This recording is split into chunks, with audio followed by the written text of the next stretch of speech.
Hello বন্ধুরা, এ দেখো প্রথমেই মশলা দেখাচ্ছি আমি উচ্ছে, আর এখানে সবজি কাটা রয়েছে। তো কি করব এগুলো দিয়ে, চলো দেখতেই পাবে।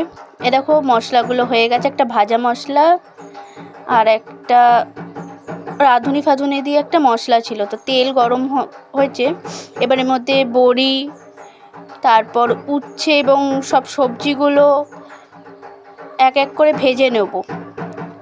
তো সবজিগুলো ভাজা হোক, ততক্ষণ পুরো ভিডিওটা দেখো স্কিপ না করে, আর চ্যানেলটা সাবস্ক্রাইব করে দাও, আর ভালো লাগলে লাইক কমেন্ট শেয়ার অবশ্যই করবে। তো দেখো বেগুনগুলো ভেজে নিচ্ছি, তার আগে উচ্ছে বড়ি এগুলো ভেজে নিয়েছি। তো এবার আস্তে আস্তে আরও যে সবজিগুলো আছে, যেমন আলু, বটবটি, ডাঁটা, কাঁচকলা, এগুলো সবই ভেজে নেব। তারপর কি হবে, কি রান্না করছি অনেকেই নিশ্চয়ই বুঝে গেছো, তাও বলছি। শুক্তো রান্না করছি। শুক্তো আমরা কম বেশি সবাই খাই আর সবারই পছন্দের, আর আমার তো খুবই পছন্দের। দেখো মশলা, এর মধ্যে রাঁধুনি, পোস্ত, আদা রয়েছে। এর মধ্যে মা পাশ থেকে বলছে হলুদ নুন দিয়ে দে, আমি বললাম তো তুমি দিয়ে দাও পরিমাণ মতো। তো মা হলুদ নুন পরিমাণ মতো দিয়ে দিয়েছে। এরপর সব সবজিগুলো এর মধ্যে দেব, দিয়ে ভালো করে কষাবো ভালো করে, আর একটুখানি সামান্য জল দেব যাতে লেগে না যায়।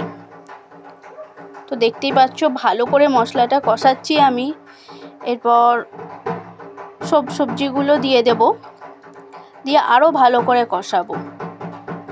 সেই যে সবজিগুলো মা ঢেলে দিল, এক হাতে ফোন ধরে এক হাতে ভিডিও করছি, খুবই অসুবিধা হচ্ছিল রান্নাটা করতে।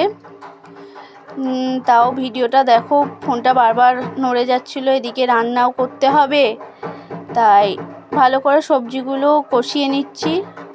একটু সামান্য জল দেবো, কারণ নিচের দিকটা হালকা লেগে যাচ্ছিল মশলাটা, তার জন্য। তো ভিডিওটা কেমন লাগলো অবশ্যই জানাবে। এ দেখো উচ্ছে ভাজা আর বড়ি ভাজাগুলোও দিয়ে দিলাম এর মধ্যে। এবার আরও ভালো করে কষাবো। তারপর পাশেই জল গরম করতে দিয়েছি, দেখতেই পাচ্ছ, কারণ রান্নায় গরম জল দিলে টেস্টটা বাড়ে। জল দিয়ে দিয়েছি, ফুটছে, ফুটুক। দুধটা দেখলে দুধ রয়েছে। এবার মা আলাদাভাবে মশলাটা ঢাললো আর বললো কড়াইয়ে একটু ঘি দিয়ে দে। ঠিক আছে, ঘি দিয়ে দিলাম।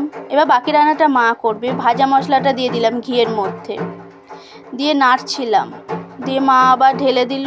তারপর